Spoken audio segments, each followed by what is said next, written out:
going for Christina. There we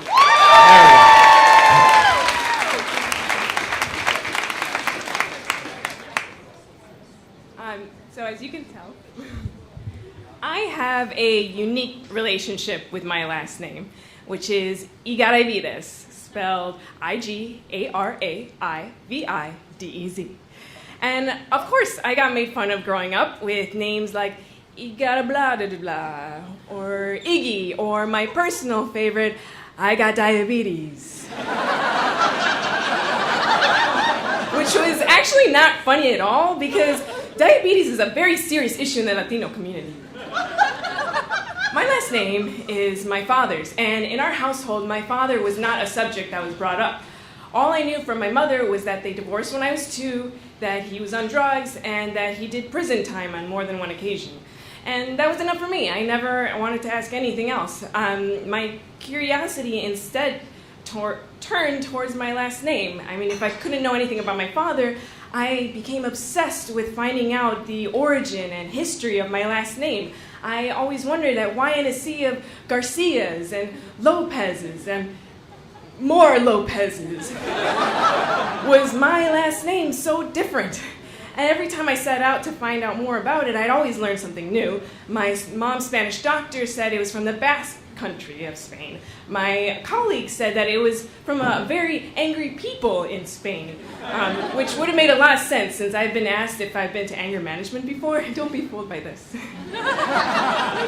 I would Google my last name constantly, and I would find different versions of my last name, but not quite anything exactly like my last name. And that's when my mom told me that that was because my father and I were literally the only people with our last name due to a misspelling on our birth certificates. That was never corrected. And you can imagine how angry I was that one extra I was the sole cause of confusion my entire life.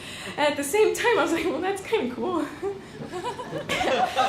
And my obsession continued all the way up until 2 years ago when we had a colleague from Spain visit, and he actually told me that my name did mean something, that if I took the Igar and the Videz, they meant specific words in the native Basque language. I was thrilled to find a new way to Google my last name without paying an AshlandStreet.com fee. And I was so excited that when I got to my apartment that night, I didn't even open the door when I whipped out my cell phone and just got on Google right there. I started with my whole name, as I usually did, and on the first page, the second result, I found something. But it wasn't anything I was looking for. It was my father's obituary. And I couldn't believe it. I mean, I couldn't believe that it was him, but it had to be. I mean, we were the only people with our last name. I couldn't believe that I had found this. I couldn't believe that I found this through a Google search. This was too much to take in that night, so I called my mom the next morning, and she confirmed it was true and that she knew all along and didn't tell me because I had a particularly stressful year that year, and he had died 6 months prior to me finding that. And I couldn't blame her, to be honest. But that phone call quickly turned into a full Q&A download session of my father. I asked her things, and she obliged because she felt so guilty about keeping it from me. I asked her, what was he like?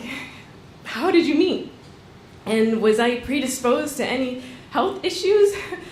I mean, he died at 63 of a heart attack, and that was pretty young to die. I found out that he was funny. That he was really funny, that they met at a 70s disco club, and that he was highly addicted to cocaine, which was most likely the cause of his death. It didn't even really hit me then until I sat down with my fiance that night and regurgitated everything I had just learned, and I felt sad. I felt sad because I just knew that he had died alone. And when I decided to become a performer, I thought that maybe if I became famous for something, he would try to find me. And at the same time, I felt conflicted. I mean, how do you grieve someone you never even knew and yet was half the reason of your existence? But I did grieve, and I think that's a part of what makes us human is the ability to feel for one another without ever having to know the person at all. After that, my obsession stopped, and I didn't Google my last name anymore. I decided that I now knew everything that I ever needed to know about my last name. Thank you.